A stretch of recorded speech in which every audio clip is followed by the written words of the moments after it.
Hello there folks, and how is it going? And welcome back to another video. Now, you're probably all sitting there thinking, are we in his office? Are we going to be in his office? Yes, we are. I basically want to talk about a topic that has recently reared its head in terms of me being out and taking photographs, and that is failing. Over the last couple of weeks now, there is a huge amount happening in my life in terms of what's going on and moving and all of that kind of stuff. It's taken up a huge amount of time, and the small windows that I have to carve out to go to take photographs and to make videos is ever so slightly dwindling over the last little while. So needless to say, when I do go out, I really want to try and make the most of those experiences and times. But the last 2 times I have gone out to take photographs and to make videos, it's just gone absolutely horribly wrong. It's like really frustrating. So in today's video, I essentially just want to cover the topic of failure and why it's okay to fail at your photography. Now, before we jump into some of the examples I'm going to be mortified showing you throughout this video, I would like to just discuss very briefly this myth of perfection. So obviously, as we know, looking at photographs on social media, it's very difficult to find very kind of like raw, warts and all kind of images out there, particularly when you look at, large Instagram accounts and all of these other kinds of things. And more power to them, they are wonderful. But it gives this real sense of like an unrealistic expectation that can sometimes happen. If you, for instance, want to go to a beautiful place like Lofoten, for instance, you have this idea in your mind of what could happen or what will happen, and ultimately if it doesn't happen, that kind of reality hits you like a bit of a sack of spuds in the face, and that's never a good thing when realistically the journey is about progression and not perfection. So how can we learn from our failures? One of the best things you can do, or at least in my opinion, that I can share with you, is just to be aware of things not going well. I'm going to pop up some images. I've purposely left this beautiful blank space here for you to see some pictures. I'm going to pop them up, the images that I took over the last few times that I went out to take photographs. One of them was for the Perseids meteor shower, and then the other one was for I had this idea in my mind of photographing the Milky Way above the sunflowers that I found down the road. And it didn't work at all. And as I was editing the video, I found myself, the video was fine, it's just a normal hello there folks kind of video, but I found myself really having to force the processing of the images to try and save something or anything from them. And this particular example here is like, I took some colossal liberties in terms of the processing, and the Milky Way that you see in the background is like from 3 weeks ago and all of that stuff. And I didn't really ever want to get into that kind of realm of, I know time blending is cool and I do that, but I never really wanted to get into the whole realm of, hey, I'm using like last week's sky in this week's video or this week's photo, Then in terms of the meteor shower itself, I set up everything, I took time lapses, I set up my star tracker. Unfortunately, the clouds did roll in, but nonetheless, I didn't capture any meteors. I don't know what happened. So realistically, looking back, I actually think I may have set things up slightly wrong in terms of trying to capture those images, where instead of having 5-minute exposures on the Skyguider Pro, I should have realistically had shorter exposures and just had more of them, with the possibility or hopes to try and capture more frames with meteors in them. And to be honest, and even the composition that I was looking to try and achieve for that, again, it just didn't really shout at me. I was like, I wanted more, and I couldn't get it at that time. And that's one thing that I'm really striving for now after these particular failings of mine, is just to really push myself a bit harder to seek out better compositions and to find more unique angles on things. And one thing, poor Orla was sitting there, I was editing the pictures yesterday, and I could feel my blood boil, my blood pressure rise as I was editing the pictures. I was just getting so frustrated at everything that I had done wrong. and everything that I could have done. And that's one thing that we want to try and avoid, because it can tend to spiral into a bit of a, I'm not gonna bother going out this time, because that failure is still quite strong in your head. And you know, and even truth be told, I wasn't even going to make a video for today, but then it dawned on me that even though it's not a video of me out taking photographs, which we all know and love, I feel like this topic is one that, you know, for me anyway, I always enjoy listening to people when they get to express their feelings and emotions that photography, you know, invoke.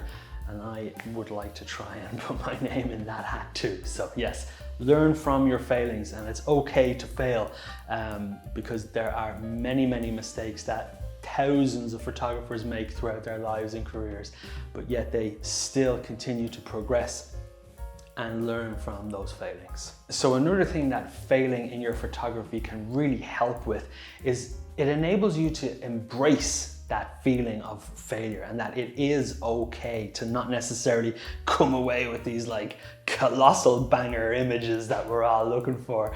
And what that can lead to is like a further deepening of your creativity, and how it enables you then to like get lower or get higher or just get down a bit deeper into things.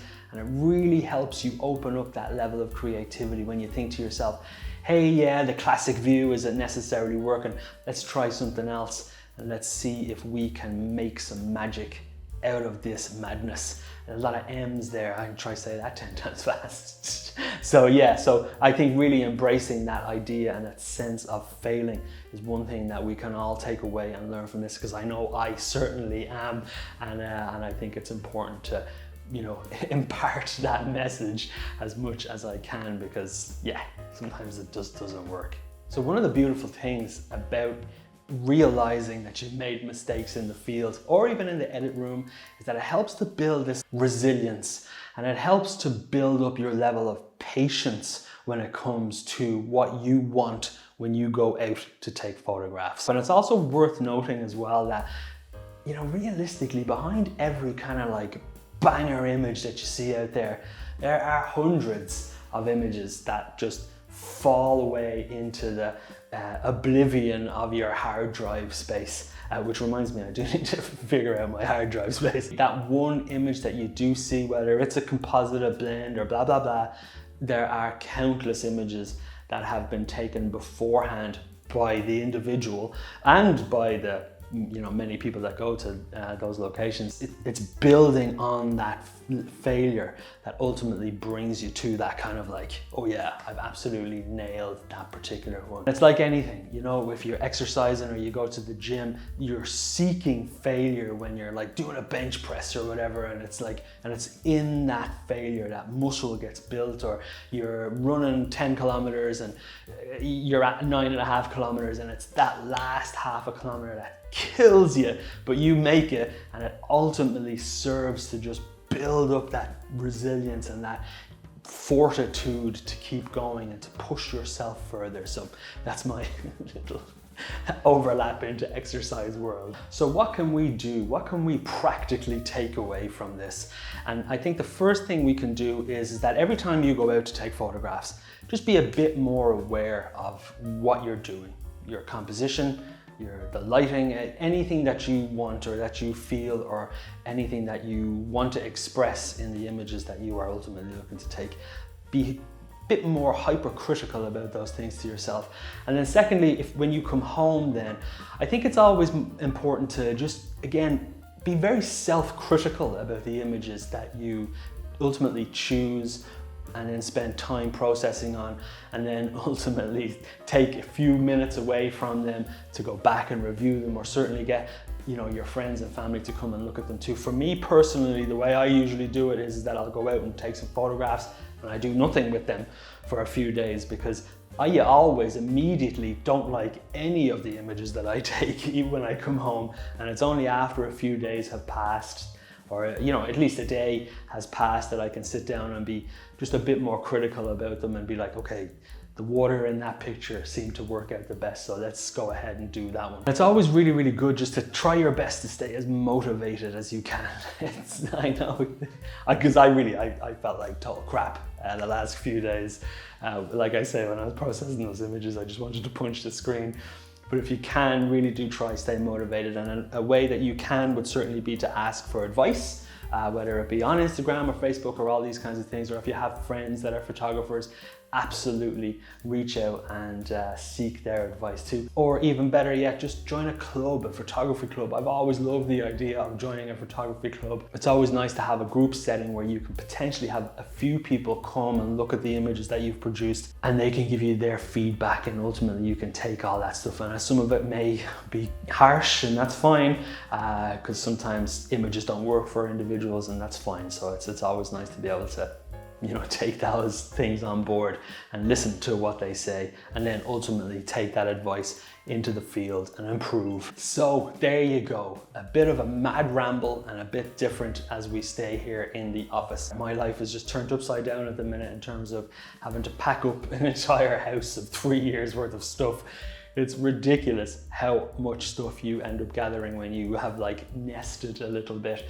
But anyways, the most important takeaway from this video that I would really, really like you to take is that it's absolutely, totally cool if things don't go to plan. If you wake up before the sunrise and drive 2 hours and nothing happens and you're not happy with any of it, just make sure that you stay calm about it and just learn from those mistakes. Particularly, obviously you can't control the weather, but if there are things that you feel you've done wrong on a technical level or a creative level, and to be just a bit more hypercritical about those elements of your photography when you're out in the field. So if you did like this video, folks, I would absolutely love it if you gave the video a thumbs up, and you are absolutely most welcome to subscribe for more of who knows, more mad ramblings. But I promise I'll be out in the field next week because I need to redeem myself. So by all means, let me know in the comments. I would love to hear your experiences of when things didn't go too good for you, and how it made you feel, and how you ultimately learned and grew from that experience. But for now, take it easy, everybody. Cheers.